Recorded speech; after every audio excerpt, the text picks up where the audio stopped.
All right. Well, thank you everybody for joining us for another exciting episode of the Broadband Hui. This is 201. I'm glad we got to cap off the 200th with a very memorable episode, and the link is available on the agenda, so feel free to check it out if you weren't able to join us. Uh, this is the Broadband Hui. Glad to see everybody here. We'll start off with some quick introductions, and then we can get into the agenda. I'm going to start off by introducing myself. My name is Bert Lum. I'm the State Digital Equity Coordinator here in DBED, Department of Business Economic Development and Tourism. And our office is called the Hawaii Broadband and Digital Equity Office. We've been doing this Broadband Hui call since March of 2020. So everybody who's been on, it's been kind of like a educational journey as we move down the timeline, and now as we move from planning into implementation. So it's an exciting time to be a part of this. So HBDO co-convenes the Broadband Hui along with the County of Hawaii, and I'll give it over to Shola and Riley. Hello, Nui. Good morning, everybody. I'm Shola Kahiapo-Trevino, and I'm the Digital Equity Specialist here at the County of Hawaii, the Department of Research and Development. Mahalo nui for always letting me come and go. And I will pass it over to Riley. Aloha, Riley Saito, Research and Development Department at the County of Hawaii. I'm the Energy Infrastructure Specialist and allowed to play in the Digital Equity Sandbox. Allowed to play. We'll welcome you. We welcome you to play in the sandbox. Okay, and I see people putting their contact in or their name and affiliation in the chat, which is good. It gives us a chance to kind of refresh our memory as to who all is on the call. We'll do some quick, new people introductions, and Shola, why don't you go ahead and see if you can call on anybody that's new.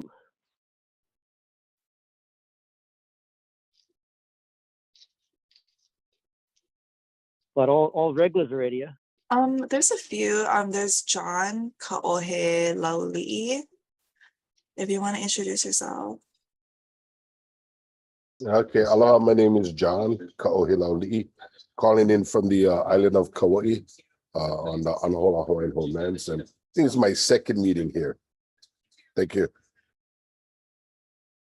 Yeah, thanks, John. We met John when we were over there with Nate and doing some of the community, info sessions. So great to see you again, John. Who else you want to call on? Shola? You want to call on Jerry Isdale? Yeah. Aloha, Jerry Isdale from Maui. Just getting up and getting going. I'm going to turn my video off so you don't have to look at the bedhead and all that. Interested to hear how things are going. It's been a little bit since I've been on one of these calls with y'all. Well, good to have you back, Jerry.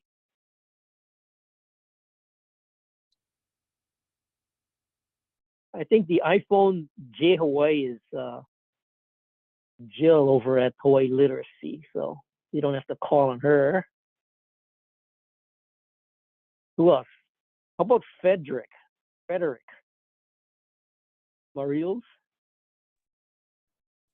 Hey Bert, this is I think maybe the third or fourth time that I've been on this call, but I've been spotty across the years. But Frederick from Pear Suite again. Yeah, happy to be here and learning more about what we've been doing. So happy to be here. Great. I need to refresh my memory. So thanks for refreshing my memory. Okay, Shola, who else? I don't know, everyone else seems pretty regular here. Yeah, I think you're right. Move on. Go ahead and get started. All right. What's on the manao of the day? All right, our manao of the day is very heliocentric because we are in the best time of the year, which is Merry Monarch. Today is nice and rainy and cool in Hilo. The manao okala is Naniu Ulu Aua o Mokuola, and it refers to the tall, slim coconut trees on Mokuola, which is the island right in Hilo Bay. So when you're coming in from the airplanes, you can always see Mokuola from the top. And I don't know, just giving honor to the space that we are having all of our visitors coming in this week, and you know, the momentous occasion that Merry Monarch is in Hilo. So mahalo. Yeah, well, it's it's a great time for Hawaiian culture, and what Merry Monarch was recognized as what the largest or the best hula event It in was the like the world. best cultural event. Yeah, no, that's great. And of course, I think a lot of a lot of attention is going to be focused on Merry Monarch for the next 3 or 4 days. All right, okay, so let's see, what do we want to jump into right now? I'm gonna just go over to our Broadband Hui website, and let me go ahead and share my screen. I just wanted to make sure everybody got a chance to check this out.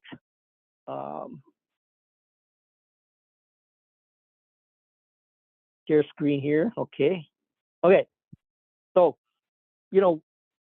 I really actually thought that last week's Broadband Hui call was really quite good, and it was a combination of celebratory as well as people expressing their concerns and interests, and I think we've always tried to create an environment for the free flow of information and the sharing of your thoughts about various topics, and I think that was well represented last on the 200.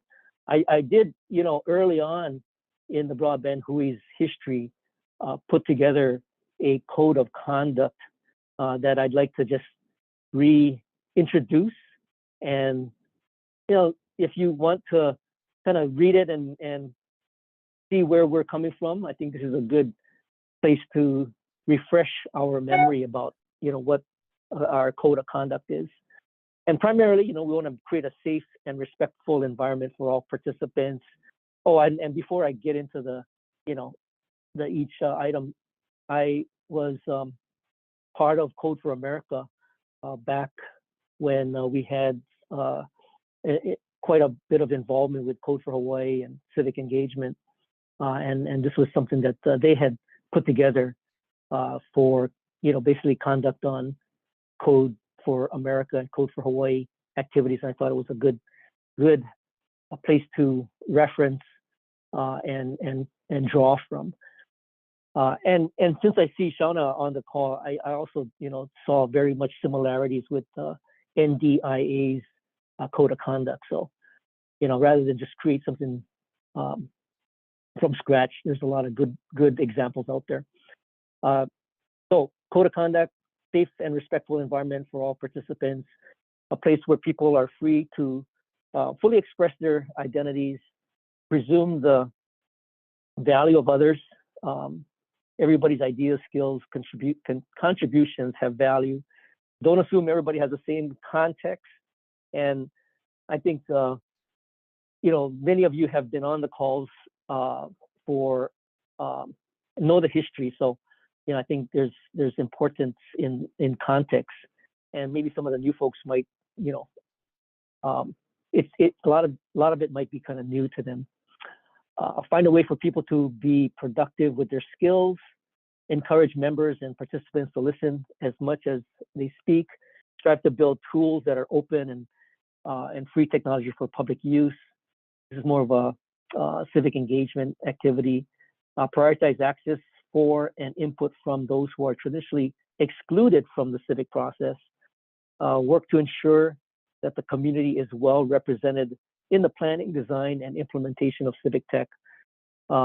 Actively involve community groups and those with subject matter expertise in the decision-making process.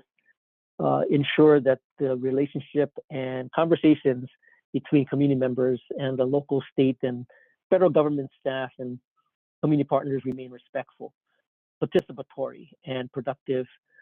Provide an environment where people are free from discrimination or harassment. So again, I just wanted to bring this to everybody's attention and bring some focus to what it is that we're all about. So I wanted to reintroduce this to everybody, and that is our code of conduct. It is on the I put it on the agenda. It's part of our web page, the broadband.hawaii.gov/broadband-hui. So if you're interested in checking that out, that's where it's at. Okay, so with that, from a context standpoint, last week we had some pretty major announcements. One of which obviously was the acceptance of the digital equity plan, and many of the states got their digital equity plan accepted by the NTIA last week. Started on Tuesday. We got Angie and Jack, our FPO, to help with the announcement, and what was announced shortly thereafter, which was quite a surprise. We thought it might be on a future date, but on Friday morning, on Good Friday, NTIA announced the notice of funding opportunity, which is basically I would consider kind of the Bible, the rules of engagement for the digital equity capacity grant. So that was shared quite widely, even though it was Good Friday, and I saw the email come in early in the morning from Angie from NTIA, and so I then consequently kind of shared it out to everybody on the Broadband Hui. And so I'm hoping that maybe over the 3-day weekend, you folks were able to kind of check it out and read it.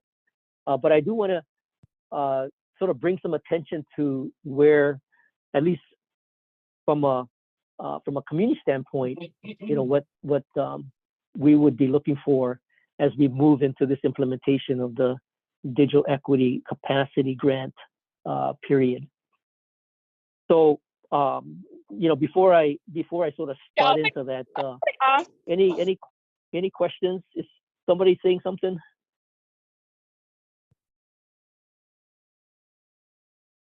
Shola, did you exercise your I power of exercised my muting? right. Yes, I did. We're good. Okay, very good. Okay, so on the agenda, which I pretty sure, Riley, you probably dropped the agenda in the chat. There are links to the notice of funding opportunity.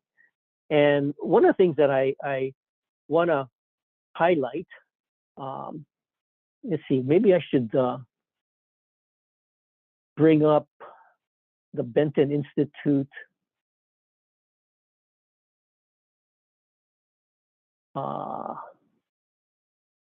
It might take me a little while to find it, but well, maybe I can just pull it up here.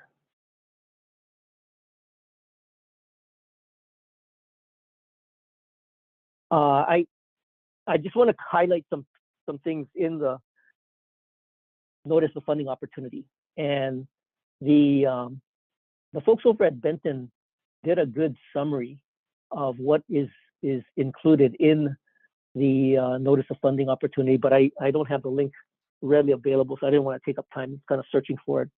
But I do want to advise people on the call today that if you are interested in taking a look at putting a project together for potential digital equity capacity grant consideration, I think it's highly advisable that you not only read the digital equity plan that we are now proudly, has it proudly accepted by the NTIA, but you also read the notice of funding opportunity. And the pages that I would highly recommend that you take a look at is from page 27, and I'll touch on some of the topics there. Donna, thanks for posting the link there in the chat. Let's see, and if you folks are able to pull that up, maybe I'll use that as a reference document to share, because it has some important information in a fairly summarized manner. So let me go ahead and share my screen here.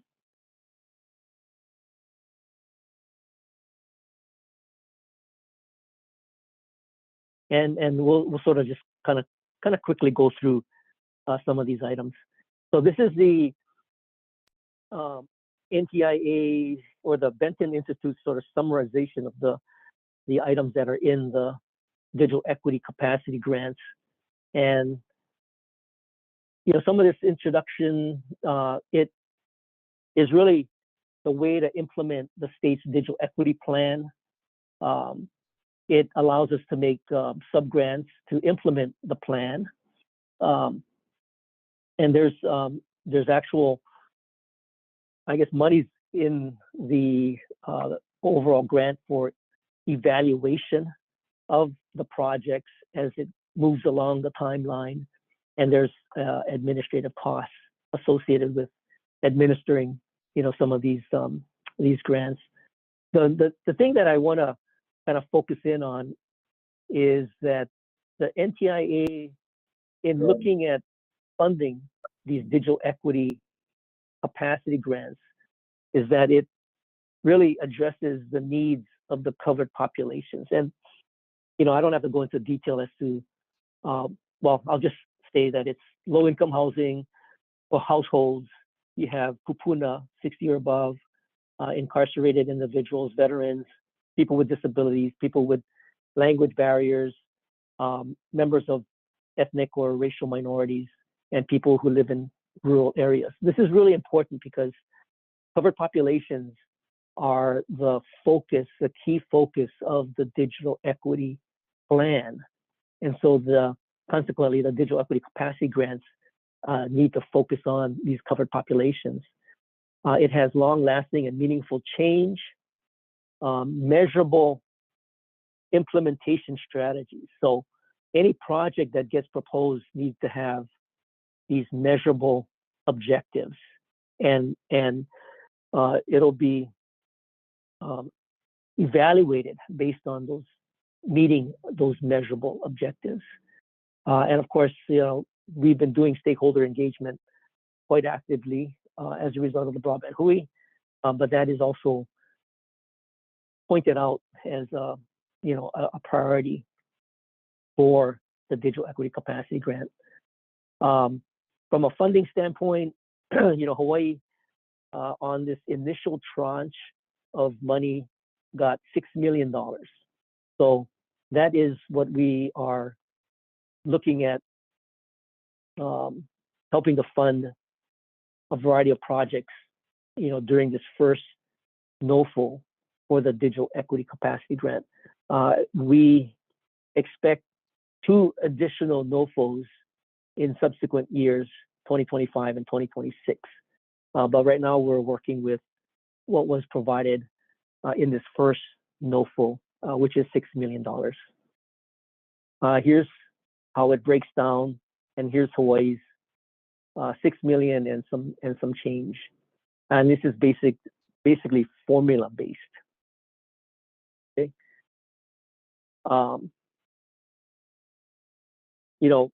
We, HBDO, will be submitting an application for the release of that 6 million. We're not going to get it all at once. It'll be based on the projects that are outlined and articulated in our application. Our application will be evaluated based on the number of covered population served, the number of people served within each population, the total number of people served, number of programs implemented by type,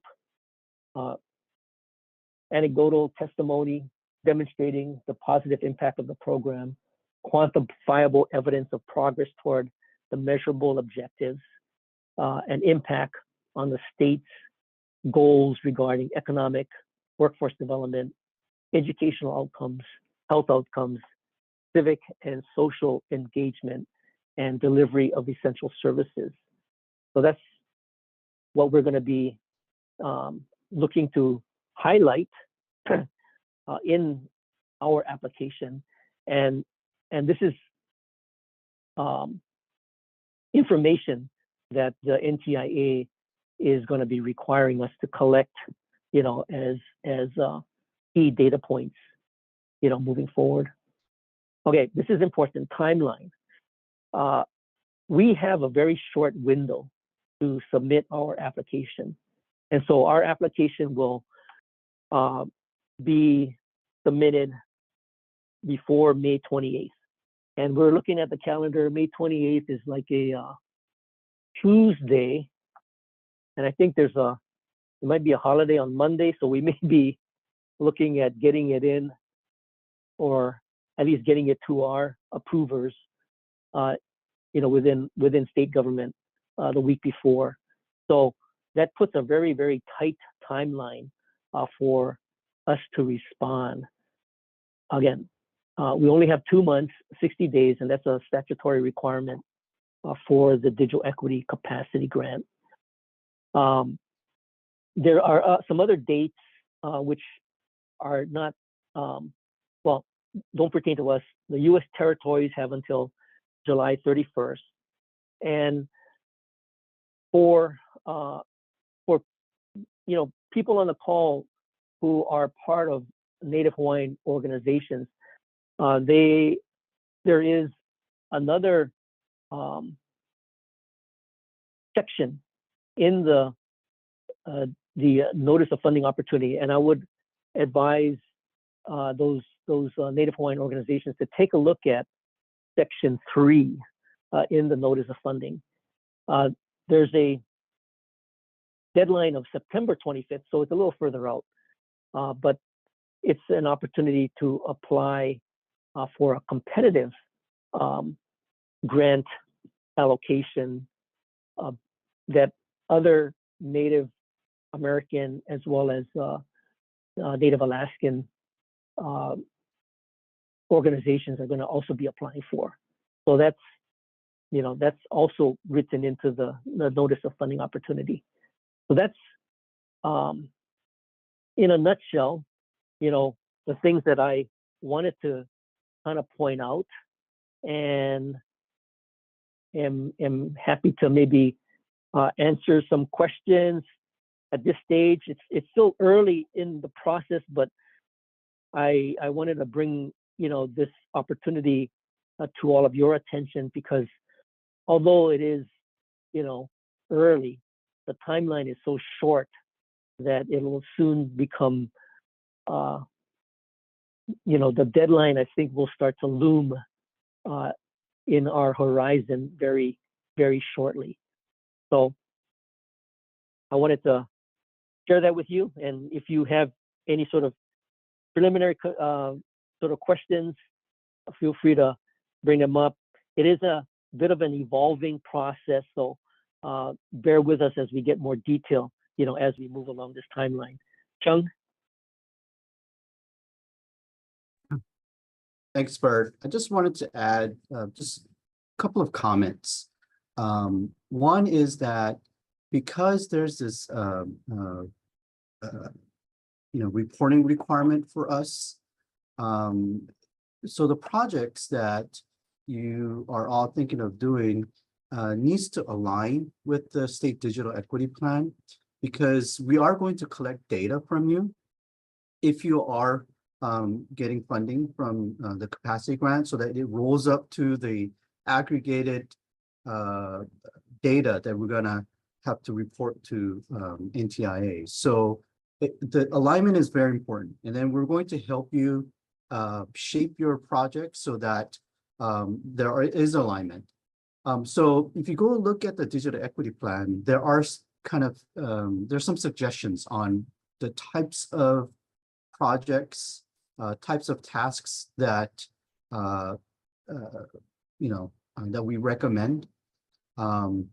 So there are two things that we have to kind of balance, right? The meeting the requirements set by NTIA, but also making sure that what's delivered for our communities are really the things that are needed. So there's that balance. So as you shape your projects, please have conversations with us so that we can help. If not directly with us, we can reach out to NTIA to help us, with trying to figure out what the eligible projects are. Again, please look at before you start figuring out what projects. Look at the digital equity plan. Look at the types of projects that are in the strategies and what kind of data that we're going to be looking at collecting. So all of that information is in the digital equity plan. So please read that first and then reach out to us to help you, anytime. Thanks, Bert. Yeah, no, thanks, Chung. And I'm super glad that you're bringing some of the details up. Really important. What Chung just said is that if you have projects that you want to start sharing with us, and contact any of us on the team. So Chung, myself, Amber, Kara, and we will schedule something so that we can help make sure that it's framed properly. And what the framing will help us do is included in our project narrative, which we will then have to submit, by this May 28th deadline. So, again, get in touch with us so that we can start to kind of frame it up in a way that we can include it in our application. And the goal here is to, hit that, well, actually exceed that $6 million mark so that we have a good, list and idea of the projects across the state, and start to make sure that, we can not only fund those, but also be, have a running list that potentially, if it doesn't get funded in the first year, we can be ready to look at, follow-on NOFOs in 2025 and 2026. So, this process is definitely going to start, and we want to encourage you to, schedule something with us, and we can start to get into some of the details as to, what we're looking for from a project standpoint. Hey, Chrissy. Aloha, I have a quick question. So I see that there are 3 different, I don't know if they're buckets, but one is, we're talking about the Digital Equity Capacity Grant Program, and then there's a Digital Equity Competitive Grant Program, and that one on the Broadband USA website, it says coming soon. What is the difference between those two? We're talking about the capacity grant right now, right? That was released. We know that what monies are allocated for that. And then what is the other one? That's a really good question. So when the NTIA provided, programmatic funds for digital equity, there were 3 main programs. One is and it's all kind of under the umbrella called the Digital Equity Act. The first one was a Digital Equity Plan, which we got funded for $570,000 to create the plan, and that's the plan that is now available. That was approved by NTIA last week Tuesday.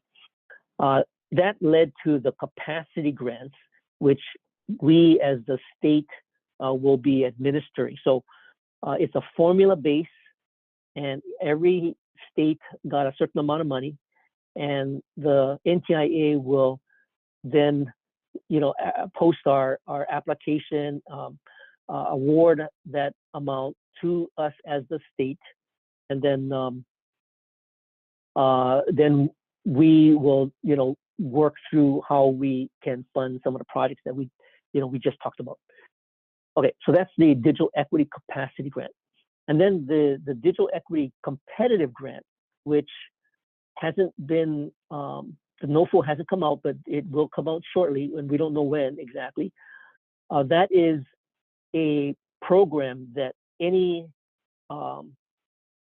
there's a list, and I can dig up the list, but there's a list of eligible entities that can apply directly to the NTIA. So this list, I just had it up here. Let me see. Oh, here it is. Okay.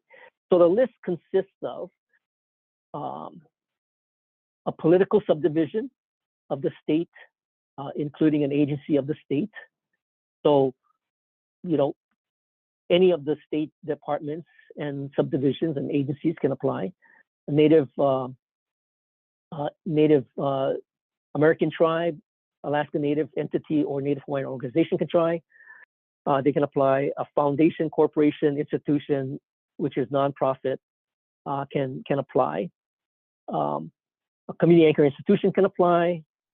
A local education agency can apply. An entity that carries out workforce development programs can apply. A partnership between any of the entities described. I'm reading right off of the, it's called the USC Title 47, Chapter 16, Subchapter 8, and it's a Section 1724. A partnership between any of these entities described. So these are the organizations that can apply directly to the NTIA for digital equity competitive grant monies, right? So that's another program, and it will be announced shortly. And ours is definitely separate from that. Chrissy, does that sort of answer your question? Yes, mahalo. Thanks for that, Bert. So much to catch up knowledge-wise, yeah. What's out there and what's available. Appreciate that. Yeah. I know it's kind of a lot to absorb. So another thing that, again, if you have questions that I should relay to NTIA, feel free, and I will do that. What we're reflecting right now is what we know based on the notice of funding opportunity and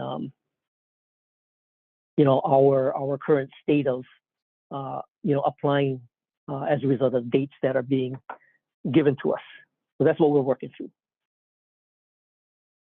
Any other questions? I did want to point to a couple things. Oh yeah, go ahead, Riley. What is a political subdivision? Could be, I think, county. It's a political subdivision, not government, or I don't know. This sounds weird. Let me Like all Democrats, John? all Republicans, or only independents? What's a political subdivision? Well, Hawaii doesn't have very many, but for example, California has, in Humboldt County, the size of Maui County, we've got 7 cities, community service districts, special districts that are all considered subdivisions of the state. Anyway, just as an example, Riley. Okay. I guess the question I'm trying to ask, maybe I need to do my homework, but if I'm a community-based nonprofit in Hawaii, am I applying to the state for a sub-grant? Or am I applying to NTIA for a competitive grant? Or are those 2 different paths available to me? Those are 2 different paths. That are both opening up right now with this NOFO, or that are unfolding before us? Well, the NOFO that we're referring to is the capacity grant. So what we're putting the word out to organizations is to start thinking about a project that could be included in our application. So that's that's what $6 million, So let's, yes, right? The formula in hand, $6 million. Through the correct, state. right. And then anything subsequent to that, as it pertains to the competitive grant, will be dependent on the notice of funding opportunity that comes out, which hasn't been released yet.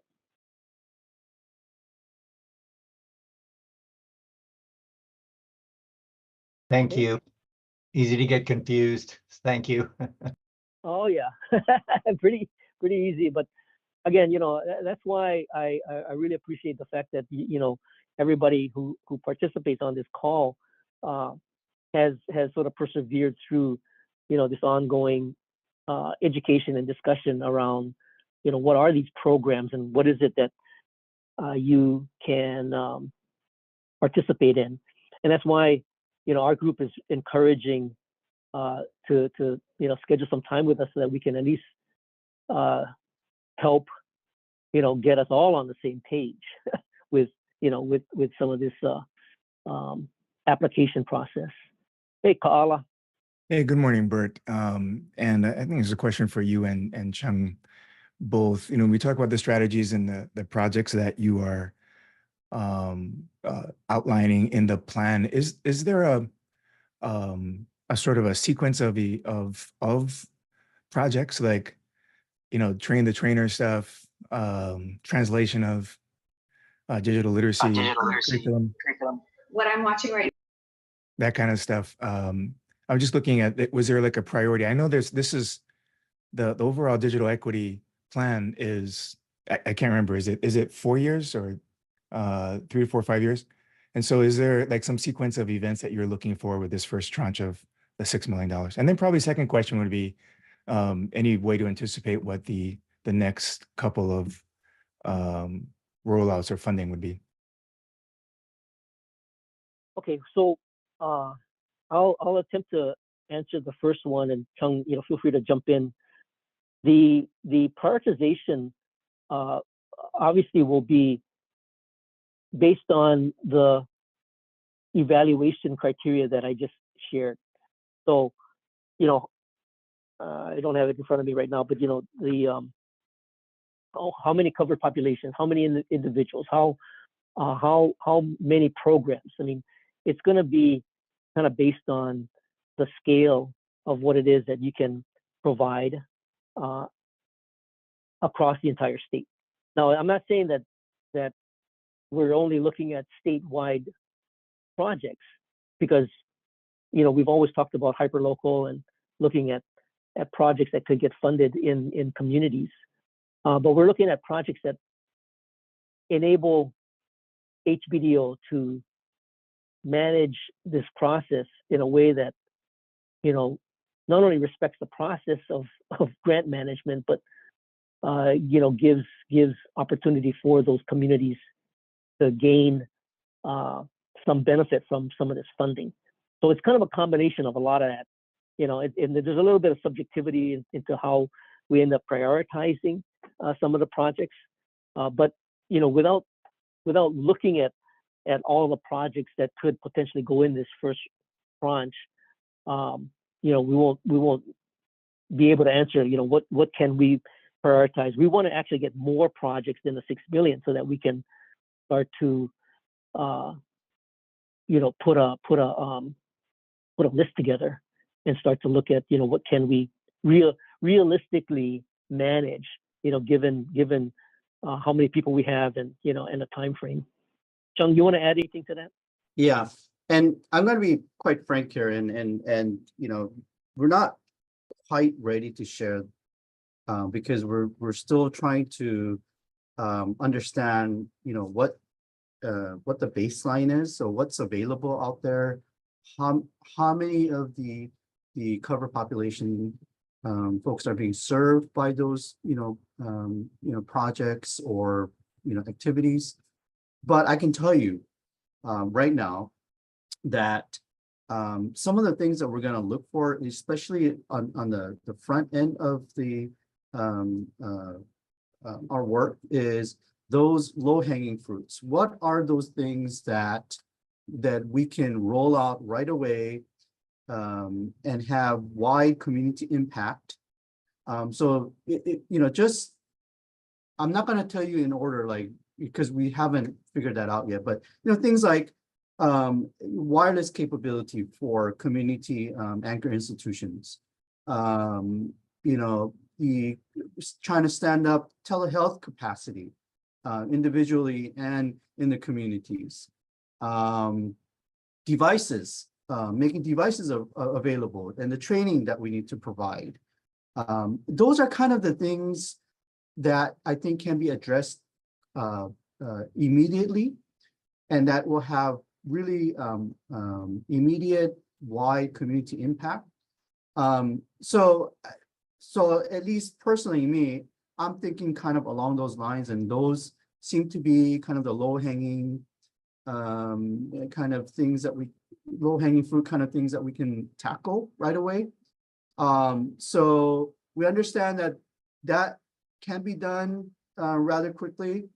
And then there are those programs that probably need some time to, develop, have conversations, and really kind of, work out the details. So it might take a little bit more time. So then, those are projects that might come towards end of the NOFO, or perhaps into the second or the third NOFO. But just to share my thoughts, that's kind of what I'm thinking, as far as projects are concerned for this first NOFO. So just take that and Thank you. we can have more conversations. Yeah. No, appreciate it. No, yeah. Thanks, Chung.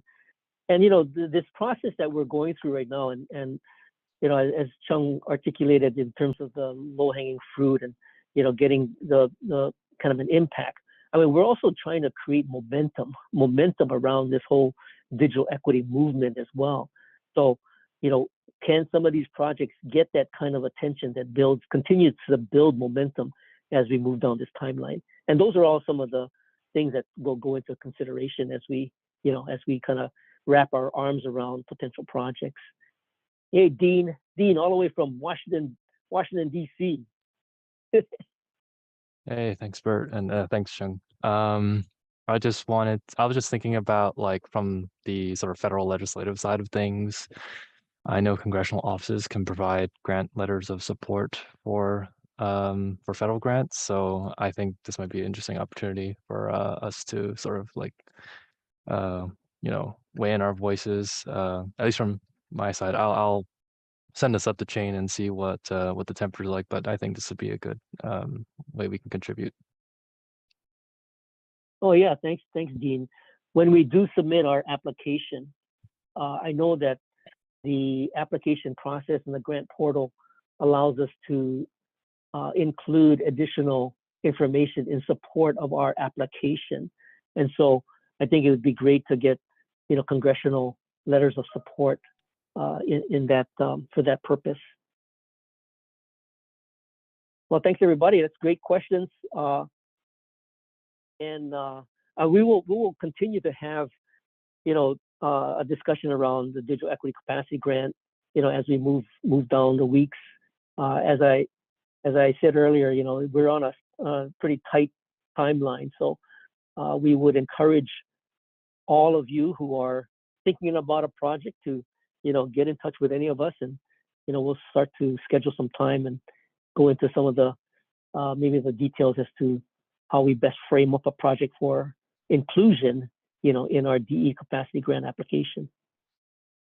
Okay, well, that's what I wanted to kind of cover, and we're at the last sort of 15 minutes, and I think wanted to give some time to Kieran and Dan to give us a policy update.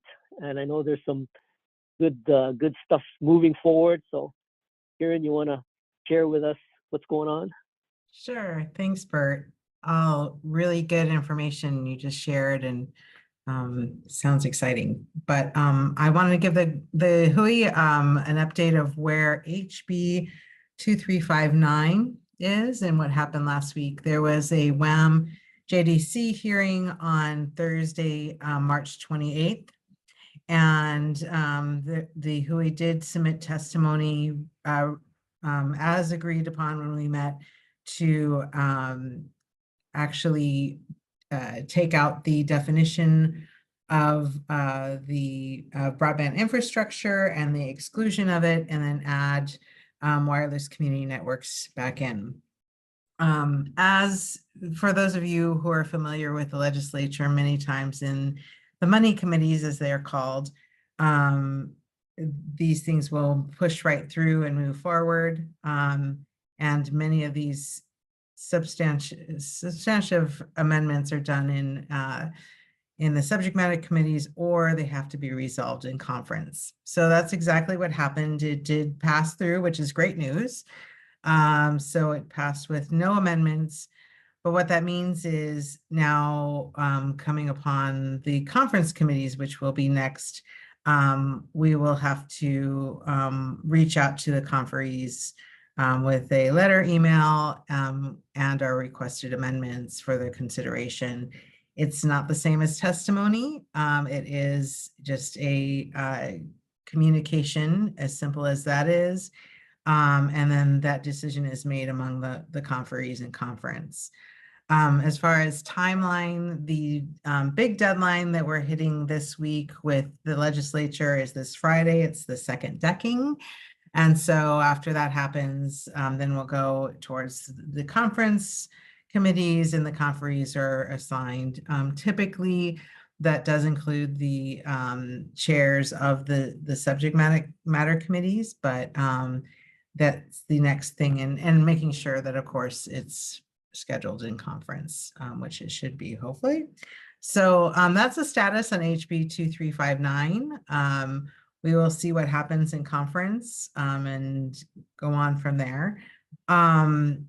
In terms of anything else happening, there is a GM 605, which is Chang's appointment, is scheduled for next week.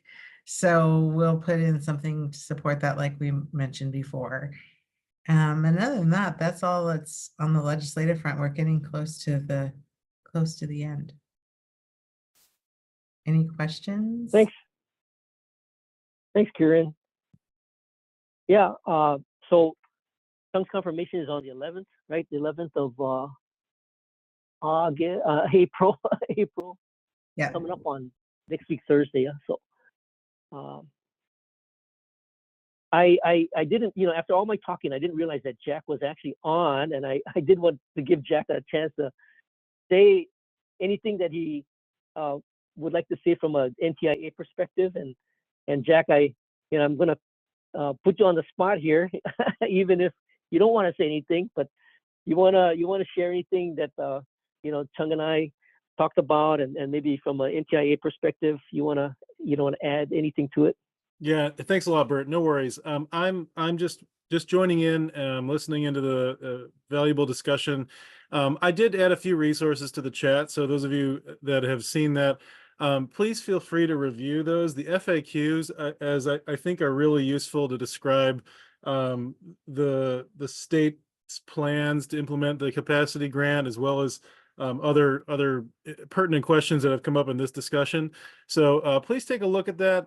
You feel free to reach out to Bert and team or myself directly if you have questions about it. We'll be putting out more information as we continue to move along the capacity grant implementation timeline. So I will be learning more, and I'll be sharing it with this team via the DE team and moving along. So thanks a lot. No, thanks, Jack. Appreciate it. Okay, now again, lots of stuff going on, lots of kind of like moving parts, and I do want to thank Jack, and of course Kieran and Dan for kind of holding the fort for some of our legislative activities. So with the last I did want to mention that Maui is having their Maui Nui Digital Equity Coalition meeting today.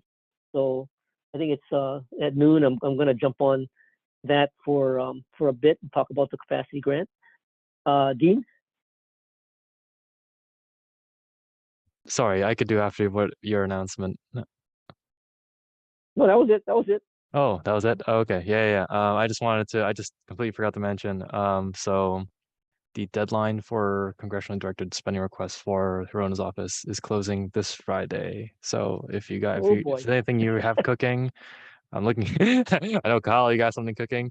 So Friday is going to be, I think, the last deadline. I know we've been extending it just because of the budget situation and whatnot. But yeah, looking forward to it. Yeah, you know, and Dean, you bring up a really good point, and we, HBDO, will spend a fair amount of time talking about the digital equity capacity grant, but that should not reduce the importance of any other grant opportunity that you might be able to apply to. So the congressional directed spending, or what is the house called theirs? I forget already. Like community something fund or something Yeah, like that. community project fund. Community Community project project fund. fund. So I would highly recommend that, you know, you don't, and I know the nonprofits that are on the call, they don't do this, but you know, you don't put all your eggs in one basket. You want to spread the requests for funds across multiple funding buckets so that, you know, you have not only short-term and long-term funding requirements met, but you also should look really closely at, you know, how restrictive is the money, right? And can you seek some funds that are maybe less restrictive and allow you some flexibility? Because when you start to get into some of the more, you know, federal compliance and restrictions that might come with, you know, let's say a digital equity capacity grant, you want to have the flexibility of doing other kind of grant programs as well to kind of augment and you know, have enough of a financial buffer that gets you across, you know, in the long term. So anyway, just some funding advice. Hey, Sean. Hey, Bert. Quick question. It might be for Chung, I'm not sure.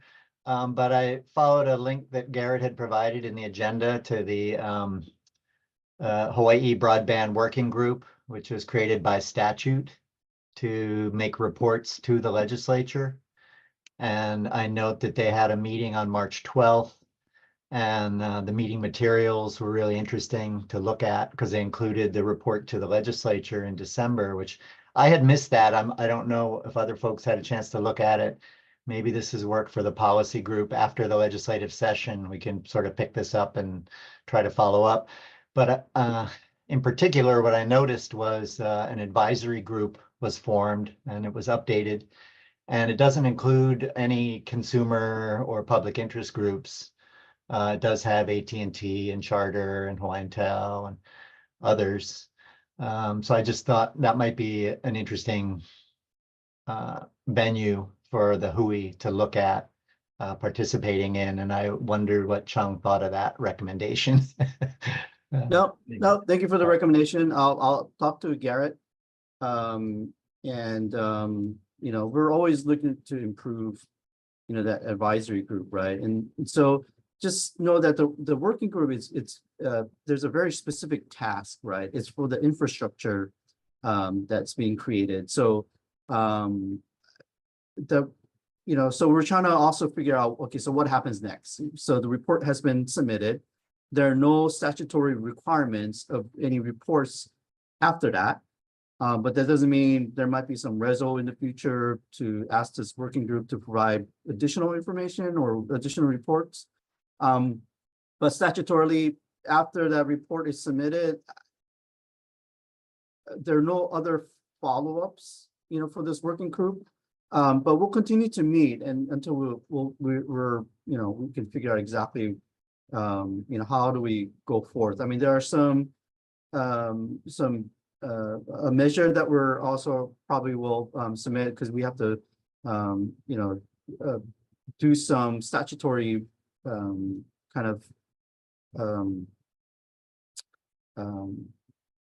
kind of, sorry, for lack of a better word, to set things up, statutorily so that we can do the work past the infrastructure builds. So, but no, I think that recommendation, and I'll take it to Garrett and have that conversation with him. Yeah. Thanks, Sean. Thanks, Sean. Hey, Dan, final question. Well, interestingly, in that report, the draft legislation to create the authority to own some of these assets was not actually introduced. So that's the thing, and so we'll watch that. And I missed some of the conversation, but I wondered about the kind of the outreach program of the broadband office to the nonprofits, of which there are many. Seemingly these highly local community organizations need to know to get their applications in for some of your capacity grant. Thank you. Just to comment on, go ahead. The timing of that. So the timing, just to go out maybe like between now and maybe about a year. So the timing of the process is, okay, so we're working on the application, and we're expected to get it in by end of May. And the earliest that the funding will come is late August. So so just looking at from a timing perspective, even with the funds in, we still are setting up a process to deploy the funds, right? So we can't just start handing out checks. We got to have a process to evaluate and to award at our level.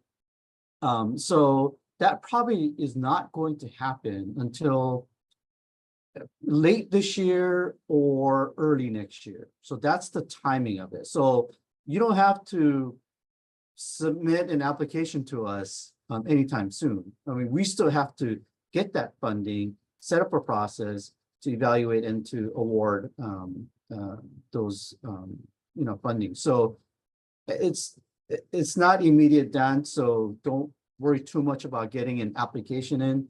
And then as that time gets closer, we'll share what exactly what we would expect from an applicant or those seeking the capacity grant funding. So so don't worry about the application yet. Just worry about how you can come up with some of the projects that align with the digital equity plan. Right, but organizations need to start thinking about what they might want or how they can contribute. And yes, I'm going to try to do a little kind of tests and see if who among my contacts who might be actually aware that they could do good with some money. So that's my concern. Thank you. Well, and then it's an opportunity to leverage the contacts that the Broadband Hui has to further the communications of what we're talking about rolling out. So we're not trying to shotgun everything right now. We're leveraging the network which you are a part of to help sort of force multiply this message. And to Chung's point, there is a timeline that extends this into the end of the year, early 2025. In fact, if you look on page 28 of the NOFO, it says, if at the time of the application, a state or territory has not yet identified all the projects to be used by the digital equity plan implementation, or is unable to provide all of the project details listed below, this information must be submitted to the NTIA grants portal as soon as practicable, but no later than 9 months from the award start date. 9 months from the award start date. So, again, the award start date is the date that the NTIA recognizes our application and awards us, the digital equity capacity grant funds. There's 9 months to get details about projects into the NTIA. So again, there's some time, but yeah, we want to make sure that people on this call can share what it is that you've heard and get them involved. Let me know. I can include them on the next Hui call, and we'll share this information out again. Okay, thank you. Okay, thanks, Dan. Just Thanks, John. one more comment, we are super excited, just as you folks are. We're gonna do our best to get the money in as at the earliest point possible and deploy these funds for, projects as early as we can. So we're super excited, and that's a commitment you can get from us. We're working hard to make sure we meet all the deadlines, get the money in, and get it out to the communities. So you got our commitment to work, to working hard to make sure that happens. Yeah, mahalo. That's a good note to end on. And I will thank you all for being a part of the 201st Broadband Hui call. Right, I see you smiling, so I'm glad you were part of this. And I'll give it over to Shola to kind of close this out and prepare us for the next one. Alrighty, everyone. Mahalo nui for joining us today for the 201st meeting of the Broadband Hui. We will see you all next week. Stay safe and stay awesome. Mahalo nui, everyone. Aloha. Thanks, everybody.